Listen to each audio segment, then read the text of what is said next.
Okay, so here's how the world works, right?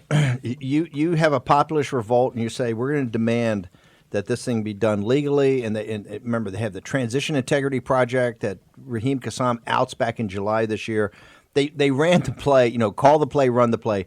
They called the play and they ran the play. Transition Integrity Project was absolutely what they said. They said the red mirage, Trump's going to be leading, but when you count all the ballots, not all the legal ballots. So the New York Times today figures out that Trump's starting to get some momentum. His numbers are up. The Biden's numbers are down. There's no political capital. They got to come in for the hammer blow on this trial, and here's why. They understand they're not going to be able to sell that he instigated the sedition by his speech because they know it's pre-planned and they got all this pre-planning problems. So they got to go back. They got to go back to the beginning. Got to go back to the fourth. So they do 77 days. Trump's campaign to subvert the election, very subtle, with nothing but killers here. The writers: Maggie Haberman, Michael Schmidt, Jonathan Martin, Jim Rutenberg. I mean, that's Murderers Row, Assassins, New York Times. Okay, now I just got it is. It's the lead story right there on the page, but then you go to page 13, and it just goes on and on and on. And you've got it. We're going to put up on the site. You got that. It's a 2-page spread back 13 to 14. What? But it still goes to 15 and 16, right? It goes forever. It's book form, right? They've worked on this for weeks, and this was to tee up the run-up to the Senate trial. And the War Room Posse, who they're not fans of, as you can imagine, has a co-starring role here. As, getting you guys all worked up. And what they say is lies. And this is why for the President of the United States, or the 45th President of the United States, it is incumbent, I think, two things. He's got a new team. And by the way, the show is so hot today that Greitens, who's very busy, actually waved off his next meetings and staying as a co-host for this. Absolutely. That's how hot it is. That's when right. We're hot. We're hot. Greitens is one of these Navy SEALs. He's got the book and everything's scheduled down to like the second. He's got the Grundoon over here. He's got everything. Everything's scheduled. He says, "Wave off. This thing is hot." Right? I'm in this. This is why not just does the president have to argue this, and the Republican Senate doesn't want to do it. That's right. But Donald J. Trump has to return to D.C. It's like in the Gladiator movies, coming back from North Africa to take on Commodus, right? He's got to come back to D.C. He's got to be not a witness. He's got to do the opening argument. I want to bring in John Fredericks. I'm going to get to Greitens in a second. So, John Fredericks, I went on that rant this morning on your show. How did your audience respond to that about my point about Trump's not a witness? He's got to go up and give the opening 3 hours. What would you pay for in this audience for 3 hours to have mittens, have Mitt Romney and Mitch McConnell have to sit at their little desk like 11-year-olds in school with a number 2 pencil out and Mitch writing down everything, and Trump go on a 3-hour tirade and basically refute. The New York Times has laid it out. You laid it out. This is all wrong. We'll give you the right version of that, right? Step by step by step. So, Fredericks, you then want to go to Greitens and Raheem on what should Trump do about this upcoming trial? Well, I think you're spot on, and my audience reaction today was off the charts. They want him to fight. They want him to go there. They want him to explain to the American people what happened. They know he's going to go in there and get rolled by the surrender caucus that's just looking for a quick way out, and they want their day in court. They've never had it. 90% of Republicans believe there was election fraud and it was stolen, and they simply want a hearing, and they want President Trump to lead it, to fight back, and then come back, take over Congress in 2022 in a wave, just like you said, Tea Party X, win 25, 35 seats, all with Trump, America First Republicans as the nominees. That's what they want, and I think today, Steve, you nailed it. Okay, hang on. You stick around, Fredericks. You're going to be like our co-host from. Are you still in Georgia? Are you in Georgia? Or are you back in Richmond? Richmond today. Okay, fantastic. Corporate headquarters of the John Fredericks media empire. Greitens. Here's what they're challenging, and Raheem, jump in here. Here's what they're challenging Trump with. If the forbidden term, election fraud, crosses your lips or your lawyer's lips in here, we're voting you guilty. We're voting you guilty, and we're going to take away your Secret Service, your presidential library, your pension, your classification, your security clearance, so you can't talk to foreign leaders, and then we're going to vote in a majority and strip you of the ability to run for federal office again. You've been in the belly of the beast. You've had to go up against the establishment. Do you buy? And I think a couple of Missouri senators. We know where Hawley's coming down. He's our guy. But what about? Would you take that bet? Would you? He says, if you so much as do anything but argue a technicality on due process or the Constitution, if so much as you say, not that you bring Peter Navarro or Steve Cortez or any of the mathematicians or anything, if you so much as say election fraud, boom, we're going to vote you guilty. Would you take that? What would you do? What would you tell Trump? He's absolutely got to fight. Absolutely has to fight. And here's the great irony, is that if the Democrats are right, if they're confident in their case, if it were really the case that there was no election fraud, they would say, come, bring all of your evidence and we will show that it is false. We'll show that there's no election fraud. If they were confident, but they're not, Steve. Were you a Rhodes Scholar and a Navy SEAL? I was, sir. I was. That's the double. That's why I love Greitens. Hold it. That's what you get from a Rhodes Scholar. New York Times. Ladies and gentlemen, there are no conspiracies. Put the conspiracy thing aside. That's all nonsense. Right. But there are no coincidences. This is the way the system works. They teed up. Now, Jamie Raskin's argument, if you see this, what's coming out of the Washington Post, Tom Hamburger, another killer, great reporter, though. Raskin's coming in with a very emotional argument. They're coming in, it's twofold. This is what they say is he riled them up. But Raskin's got a very emotional argument. Knowing he doesn't have the votes to convict, he's going to convict me in the eyes of the American people.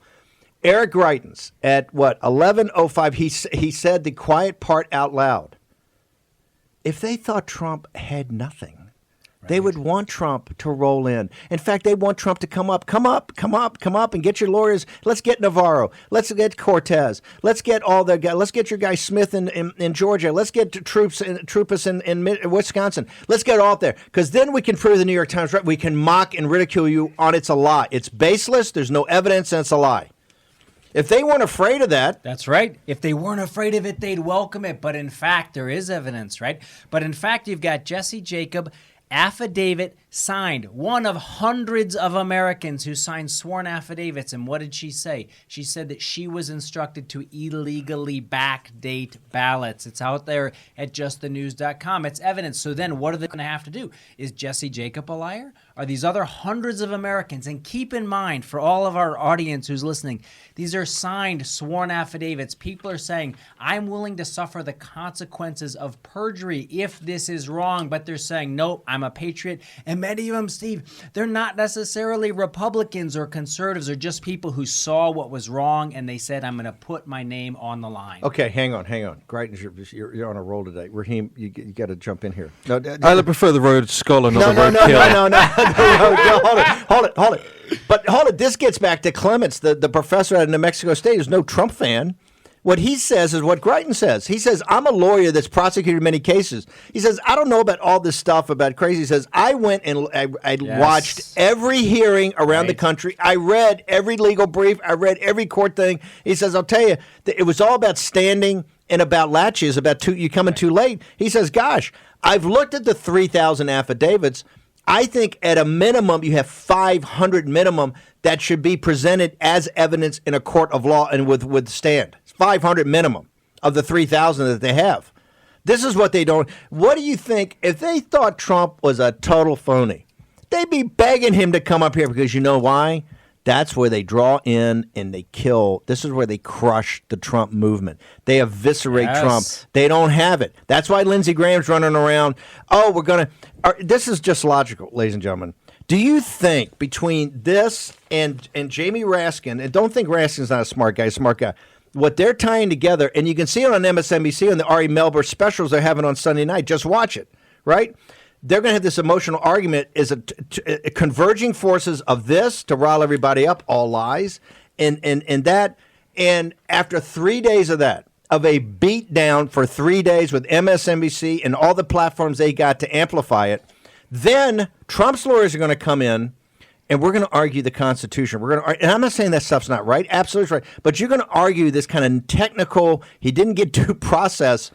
It's not going to work. It's not going to work. And that's how they're going to try to condemn. They know they don't have the votes to convict. But if they bluff him to basically what they want Trump to do, and what Lindsey Graham wants is for Trump to take a fall here. It's like they want to fix the fight. They want a fixed fight. They want a fixed fight. And what they really want to do, what we've seen is they want people who they disagree with to be quiet. They want to threaten you. They want to silence you. They want to try and quiet you because they don't want to have the argument. If they're so right, then call all of these witnesses in and show us why they're wrong. If they're so right, then explain to the American people why what they were seeing on video, where briefcases full of ballots were pulled out and run through the vote counter after all of the election observers were sent away. Go ahead and explain to people why that was proper. You know what's incredible is that you don't really even need to have to go to all of those things.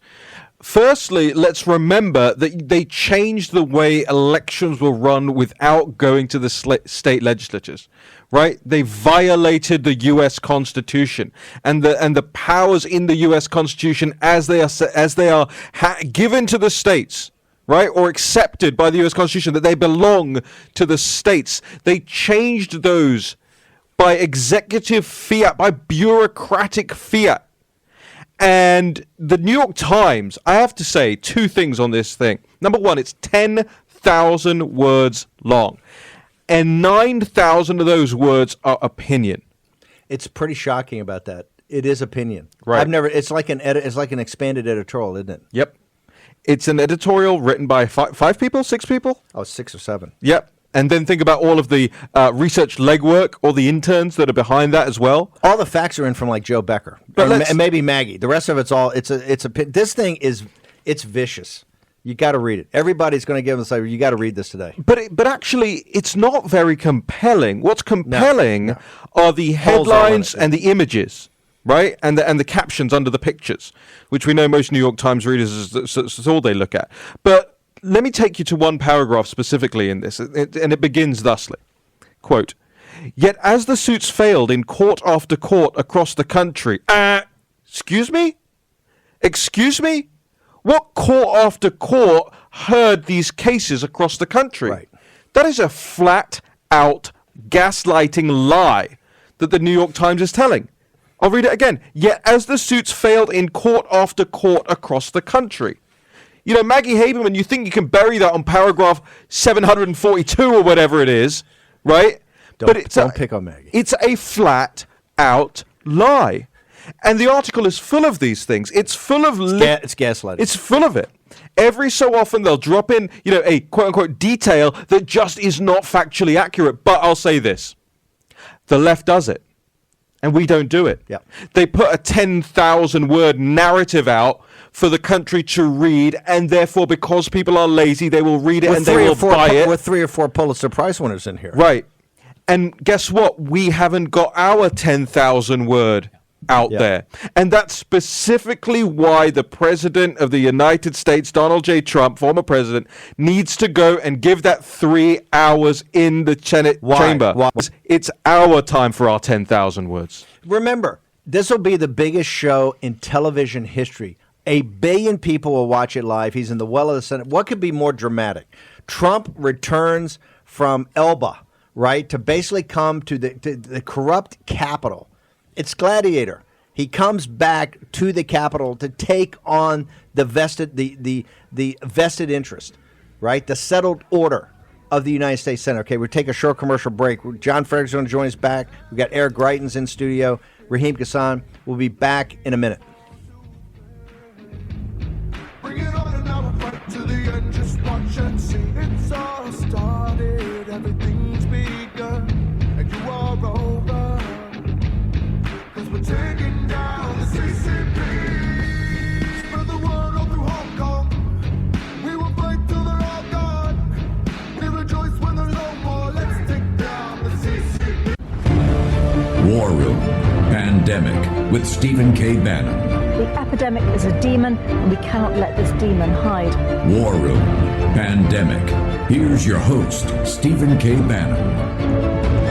Okay, to make sure you know, you're all over this New York Times story, so you got to read that, this audience. Also, Peter Navarro at the 5 o'clock show, Dr. Navarro is going to be refuting the lead story on Axios about how Trump's trade thing was a total disaster across the board. Dr. Peter Navarro. But also, 3 things. Just the News, John Solomon's site, Real America's Voice, but Just the News, you got to go to that site. He's got the receipts, Yep. right? Peter Navarro is now combined. We're going to talk in the 5. He's combined all 3 of the Navarro reports into one volume, which is a base of what Trump could use. We're going to be putting that out, I think, tomorrow. He's going to tee it up tonight at 5 o'clock. National Pulse, you've done an amazing job of the diary of the Biden regime. If you could please put all your great reporting, and quite frankly, Steve Cortez, that piece you had, I think, changed the president's mind to put the Senate on trial. Before I go to John Fredericks, Greitens, is Cortez right? Should the President of the United States come back to D.C. and put the Senate on trial? He's not on trial. They're on trial. Yes, he should. Absolutely, he should. 100%, Steve. And here's why. Look, the president has tens of millions of people around this country who voted for him, who are behind him. And it's not just that they're behind him personally. Like, they're behind the policies of putting America first. They're behind the policies of taking on the uniparty in Washington, D.C. They're behind the policies of putting America first economically. They're behind the policies of peace through strength. And Americans want to see that we are willing to stand up against the establishment. You saw it in Wyoming. You're seeing it with Reddit. People are willing to stand up and to fight. Fredericks, what say you? More importantly, what is the audience? The John Fredericks is the oracle of the deplorables, biggest radio audience for deplorables. What do they say? He needs to do it for us as much as for him. He needs to do it because as deplorables through this whole thing, we have been made fun of, we have been castigated, we have been mocked, and we have been demonized. Somehow we got tagged with what happened on January 6th, which had nothing to do with us, nothing. And so he needs to do this for us. I covered this thing for 8 weeks in Georgia. I can't talk to the other 5 states, Steve, but I can talk to Georgia.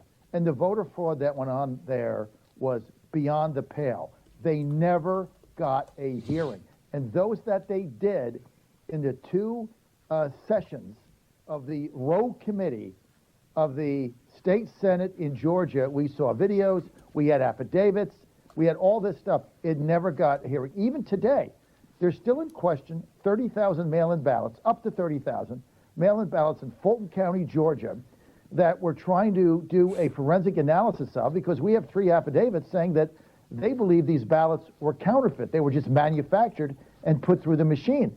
And Fulton County and the state of Georgia and all the Republicans there, by the way, have been blocking a simple forensic analysis. If they don't have anything to hide, produce the ballots, let's go over it, be sure they're authentic, and that's the end of it. We've never had our day in court. That's why it is so critical that President Trump come back to the Capitol for us and tell the story to everybody what actually happened. Can I also make one point? I want to pick up on what John is saying here, because it's so important. What you see the left tries to do is they want to demonize people so that they'll be quiet. They want to deplatform you. They want to call you names.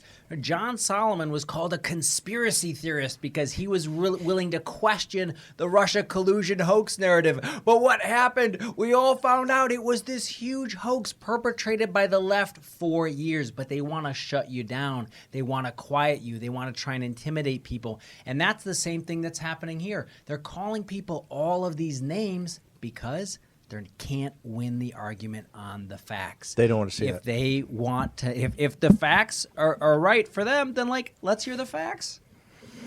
It was really interesting. I was doing some research last night, and I stumbled upon one of these memes that said Lisa Simpson predicted how Kamala Harris would dress. Just one of these silly internet things, right? And I noticed that USA Today had done a fact check of this meme.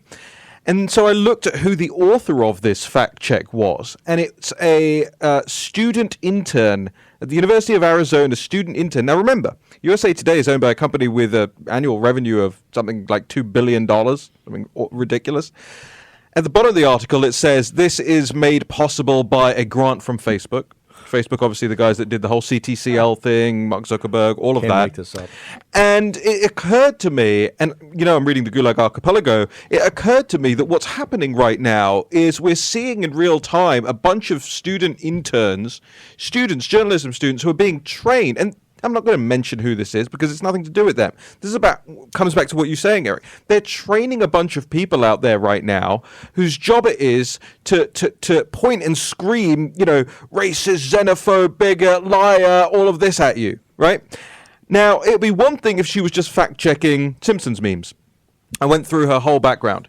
It's COVID, medical advice, and by the way, in case people hadn't noticed, Facebook actually just rescinded their ban on HCQ reporting. Yep, they had to. They're going to get sued. It's elections and election fraud claims that she's responsible for. And remember, it doesn't just go on usatoday.com or in your newspaper outside your hotel room.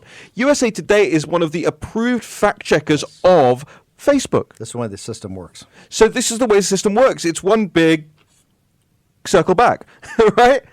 And it's stunning to me because what you say, now we have to get into, well, how does this actually transpire? Right. Yes. And who are the enforcement officers? Yeah, they have the Truth and Safety Commission. Remember, each one's got a Truth and Safety. It's like the Committee on Public Safety in revolutionary France, right? I want to go back to John Fredericks for a second because this gets to, and Greitens, jump in here. Trump is going to have the biggest. He's the best salesman in the world. He knows what the facts are. He can sell this, right? And we know that 85% of the Republican Party believes it's illegitimate or illegal. Why? Because they've watched shows like this. They've gone and they've seen the facts. They've gone to John Solomon. They've gone to National Pulse. They've heard Real America's Voice. They've seen it. Once you see the facts, you're a convert. Say, hey, something's wrong here. Something's wrong. It's not about machines or servers on the moon. It's about the low-hanging fruit of just good old-fashioned ballot fraud, voter fraud, election fraud. And what's driving people this way is that the average person says, okay, there are all these guys, Steve Bannon, War Room, they're into the facts, they've got this stuff. Why is it that these other folks on the left are calling them names? Why is it that these other folks on the left aren't debating the facts? Why is it these other folks on the left aren't willing to engage in a rational debate? And so somebody who's coming to this and says, I don't know, I heard this, I heard that, they're watching this play out, and it's why the mainstream media's credibility is the lowest that it's ever been. I think that's the other thing. I think we got to take this and deconstruct. We're going to, for our audience, I think what we're going to do is make an assignment. We're going to deconstruct all 10,000 words. We're going to go through chapter. We're going to do paragraph by paragraph. I'm happy to and give them a hat tip where you're right and a thing. First of all, they say, Bannon finally, after strongly promoting Dominion systems, backed off it and things. I'm the one guy that's been mocking these guys from day one. Yeah, we did have General McInerney on once, and we had the Kraken on once, and then we said, hey, you got to show us some evidence here before you have you back on. And they made one appearance each. Not that, hey, they can pursue that stuff. When they come up with evidence, we're glad to have it. By the way, the last time I checked, this was America.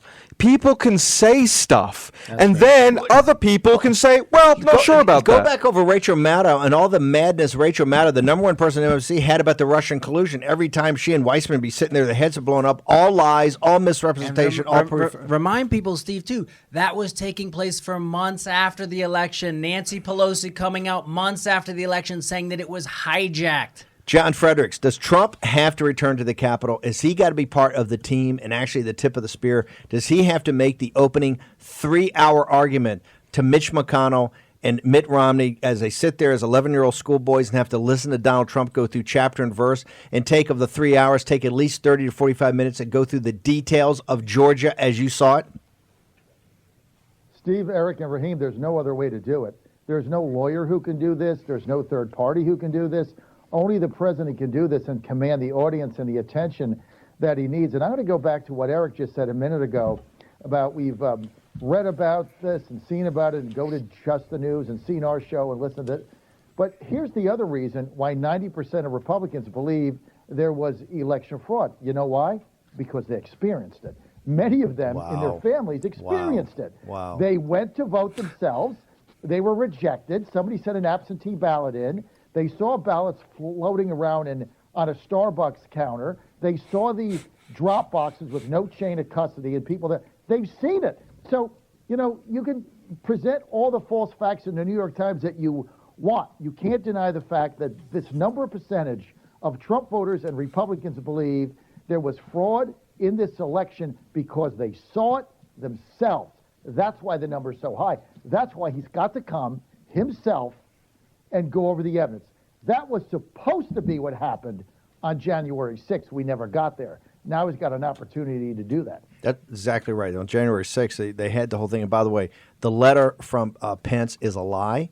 He never sent his team never showed a draft to anybody. They just dropped it up there in Capitol Hill. John Eastman, we're going to have John Eastman on hopefully back tomorrow to walk through why that was a line of misrepresentation. Okay, John, we're going to get tomorrow. We're definitely going to we got to get back to the tomorrow about the populist revolt and how it started in 2008 and that letter.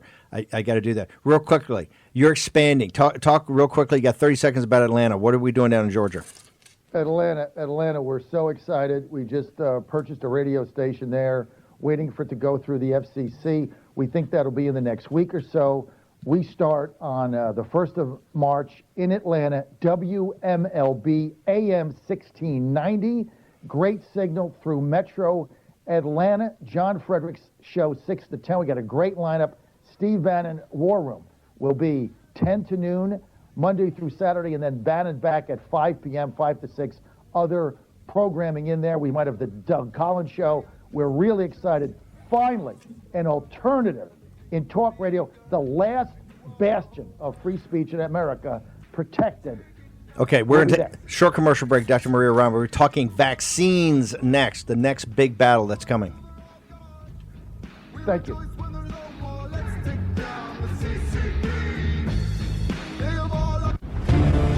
War Room Pandemic with Stephen K. Bannon. The epidemic is a demon, and we cannot let this demon hide.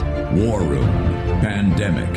Here's your host, Stephen K. Bannon. Okay, we got so much to go through. We got to get jammed up here, but we got to get to this vaccines. You've got this massive breaking news on the Lincoln Project. We are going to get to because you guys have essentially taken down the Lincoln Project, and we hope all the donors feel good about giving money to something that's run by a pedophile, founded by a pedophile. Seems that way.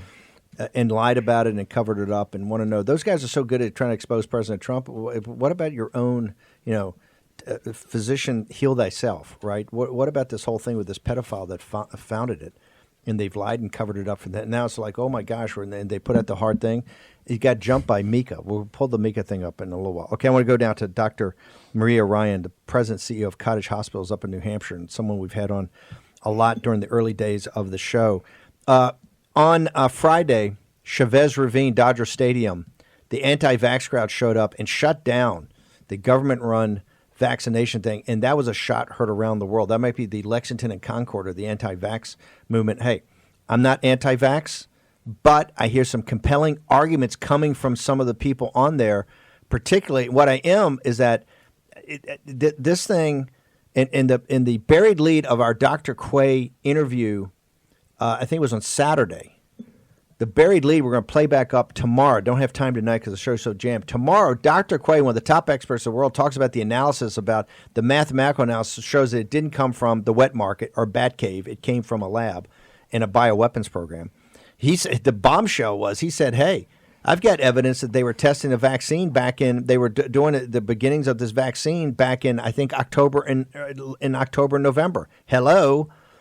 We've been dead right about the Wuhan, about this pandemic from day one. Bill Maher actually agreed to it the other night, and I'll give you the story of Bill Maher in tomorrow's show about when I went out there a year ago. In fact, I think today or tomorrow to do the show, and it's supposed to be about the pandemic. And they said, no, we can't talk about the pandemic. We got to talk about the election, about the primary. But I want to bring in Maria Ryan now. Just get us up to speed on what is the problem with this vaccine? What's all the controversy about it? Now the epidemiologist up in Minnesota saying, no, stop, full stop, get 100. You got to get everybody get the first shot, forget the second shot. There's so much misinformation, so much confusion. And Joe Biden's kind of staked his first 100 days on getting his arms around this vaccine and getting it out there. Where do we stand, Dr. Maria Ryan? Good morning, Steve.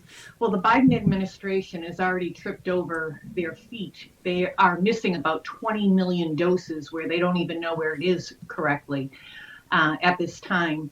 But Michael. But hang over. Whoa. But hang over a second. In fairness, why do you say they tripped over their feet? They're saying, hey, the Trump, we relieved the watch and they didn't give us the 20 million. How do you say they tripped over their feet? Isn't it, was the baton passed, or do you have evidence of that? Or is this Biden's fault that they can't find it? Or is it the Trump administration, it either wasn't made, not manufactured, maybe it was just a report, but there's no physical thing there, or the company screwed it up? It's multifactorial. As you know, during the transition period, President Biden had a transition team looking specifically at COVID. He promised the American people that he would improve vaccination. And he came in with a team, looked at it. He said it's going to be very different now. And unfortunately, they can't find about 20 million doses. It can be for a variety of reasons. It can be that some of that was released to the states, but the states are delayed in reporting what they did with it. Because we are relying on state to state to do their own plans, it's been very confusing. We've all been asked to use a particular program from the CDC called the VAMS system. It's an electronic record keeping, because you have to know what patient got the Pfizer versus Moderna. Okay, but hang over a second. The key to what Biden's saying is that the problem with the Trump administration is they were into federalism. They devolved this back to the states, to Cuomo, Newsom, Abbott, DeSantos, and that's the problem. We're going to federalize this. We're going to take it all and have total direct control instead of from the states. As you sit there in New Hampshire, you kind of said, is the problem the states are all disorganized and don't really have their on top of this?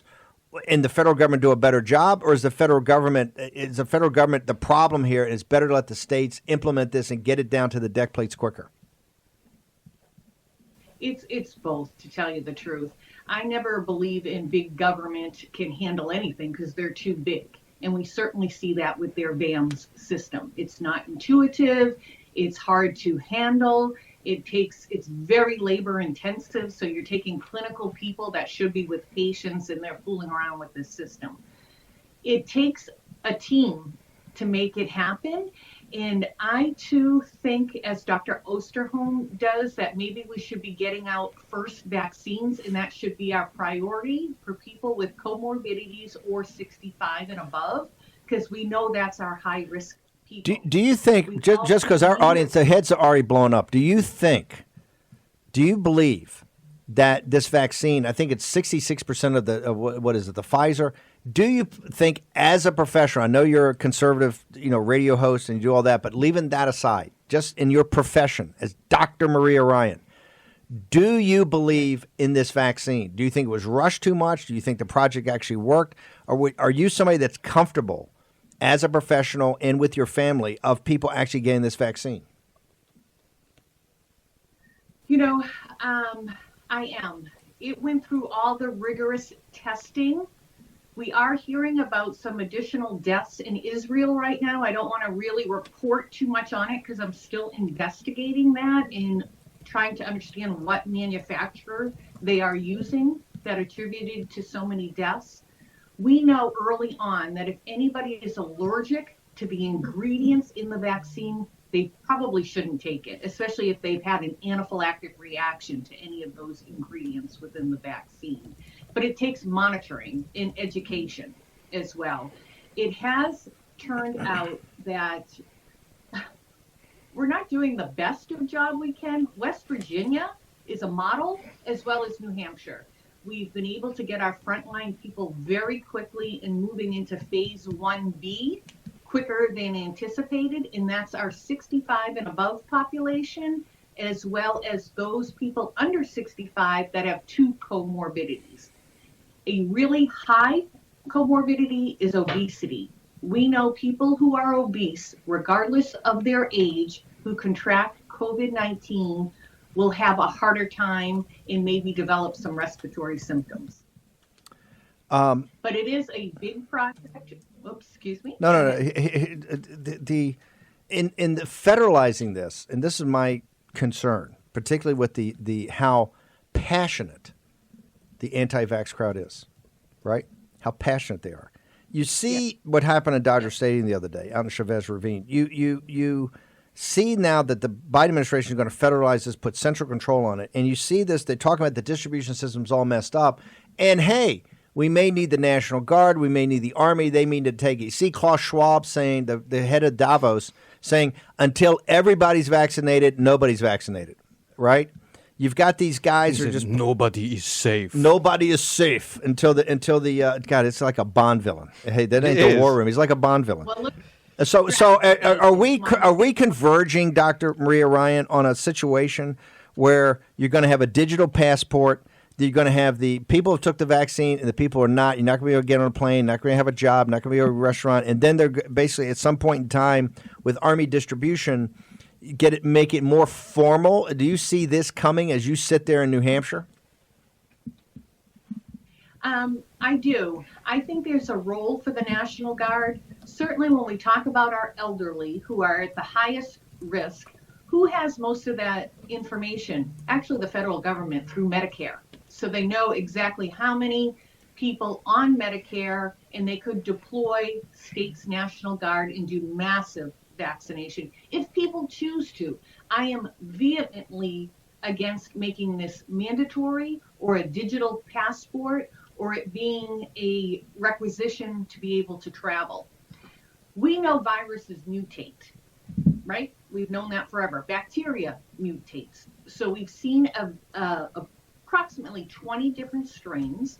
We've seen a new one in the UK, B.1.17, that is allegedly more contagious, and there's allegations it's more deadly, but we have not seen scientific proof of that. We've seen another South African variant, B.1.351, as well as one from Brazil. We don't know what this means.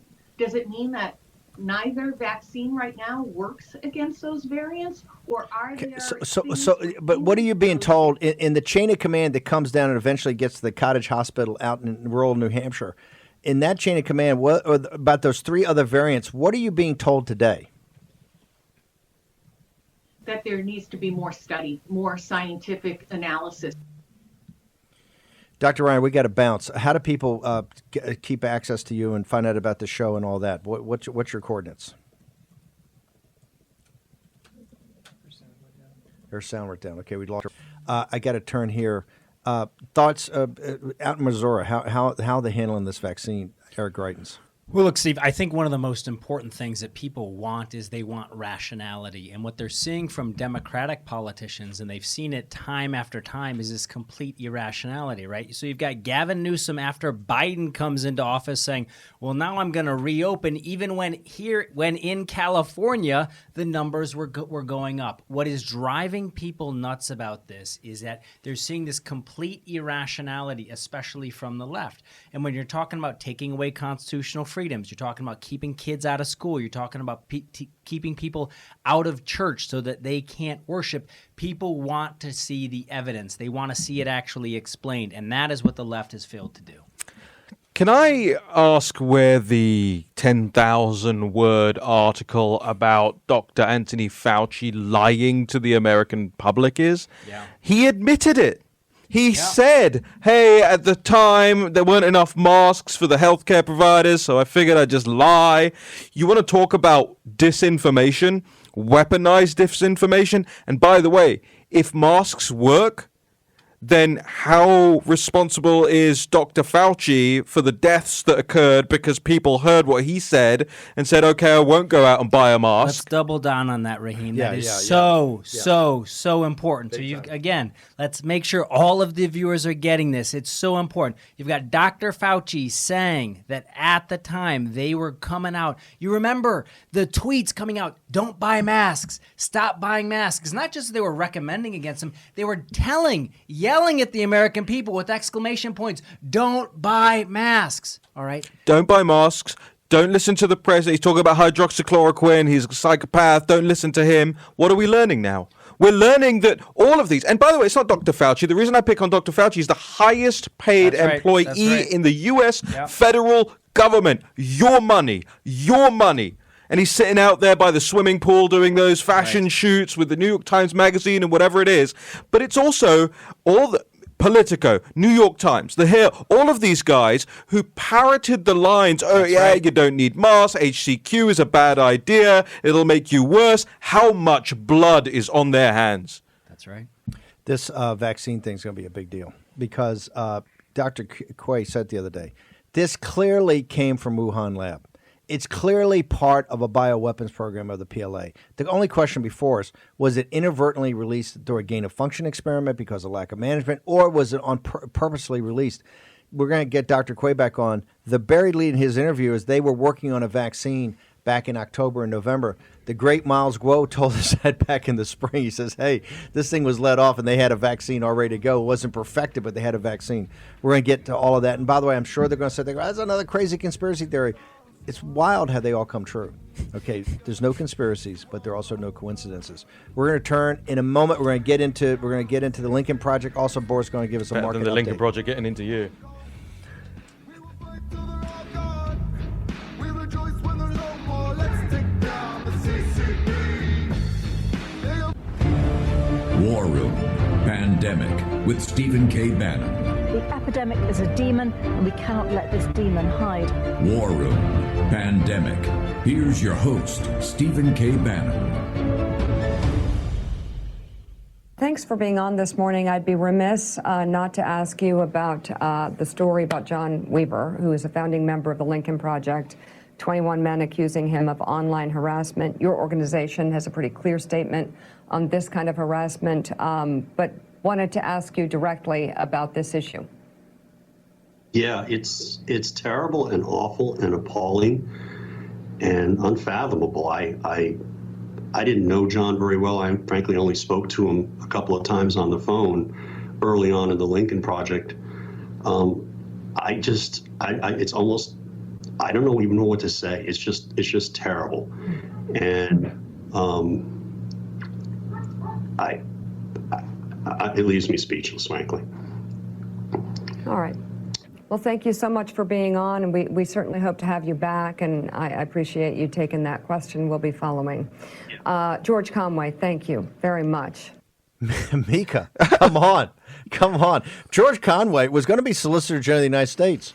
Regardless of what George is on Trump, he's one of the smartest, most articulate. I think he's a partner at Wachtell Lipton.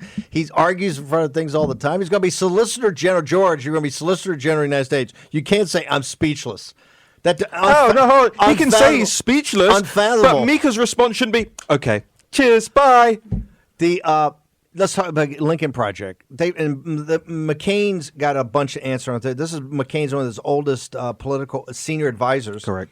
Stuart Stevens, all you guys have worked with this guy forever, right? You've known the facts. This has been well known for a long time, as I'm sure it's all going to come out.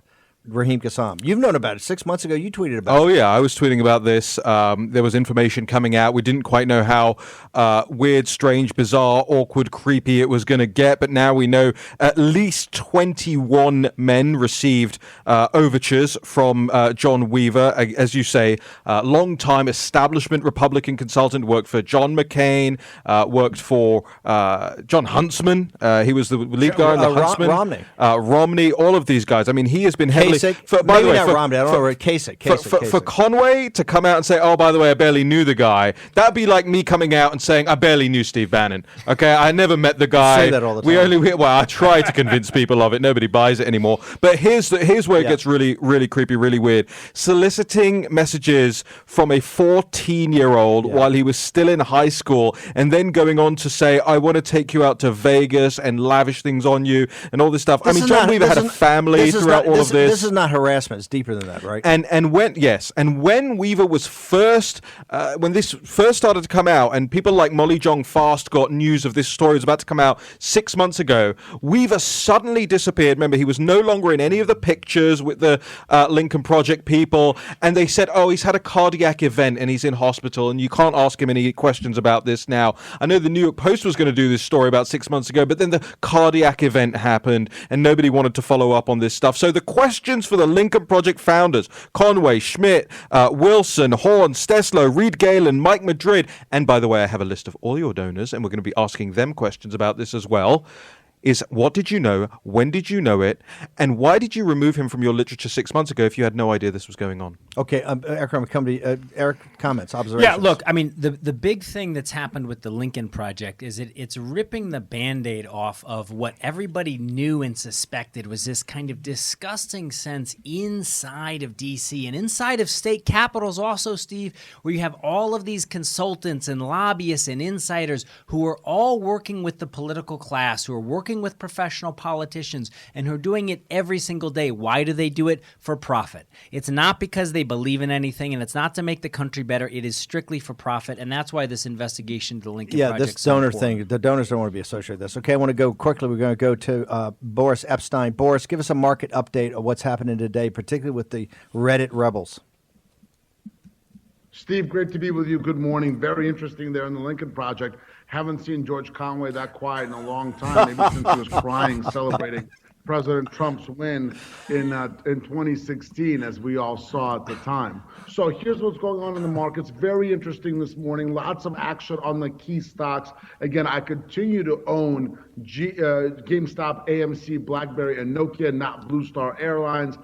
On GameStop, it's down about 20% this morning. AMC was up about 25%. Now it's at 6%. You're seeing some stabilization, I think, in these stocks. Silver is what we've been looking at over the weekend. There's a lot of chatter on Zero Hedge and on the message boards and on Twitter about silver. Silver is only up about 6% this morning, actually down over the last 30 days, counting today, and it's been up huge throughout the last year. So actually not a large outside the norm move in silver this morning so far. So that's what you're seeing in the markets. It's not even noon. Lots of action still to take place. We're only two and a half hours into the stock markets being open. It's Monday, February 1st. Okay, Boris is going to be back at 5 o'clock today, do a market wrap. We're going to have more analysis of what's going on with the short squeeze, all the discussion of the Reddit rebels. Thank you very much, Boris, for joining us. Greitens, the show, by the way, best interview I've had in a long time is your interview of me the other day. Fantastic. Thanks, tell us about the show. Actionable Intelligence, 6 p.m. Eastern on Real America's Voice, 5 o'clock Central. People can check in there. And also, I encourage everybody, go out to ericgreitens.com. You can follow us on social media at Eric Greitens. That's Greitens. And we're going to keep hitting it hard, Steve. You got to come back over here and do this more Absolutely, often. Absolutely, because you woke up Raheem. Normally he sleeps through the morning show. So it's no, Raheem.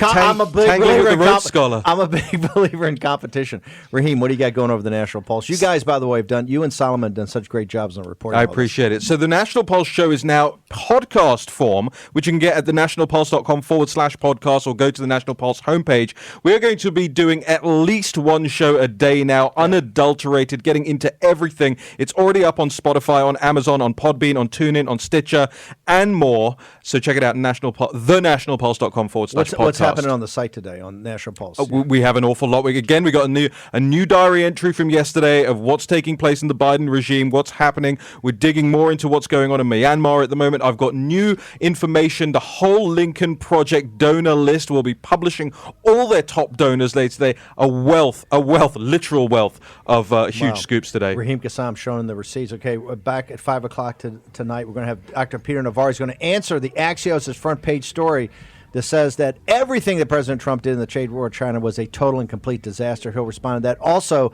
he's pulled together all 3 volumes of his report, which could be a predicate. President Trump could just read that and offer his commentary for a 3-hour throwdown in the United States Senate next week. Let's all say a prayer that it happens. Greitens, thank you for coming. Yeah, honored. Great shows on Real America's Voice. We'll see you back here at 5.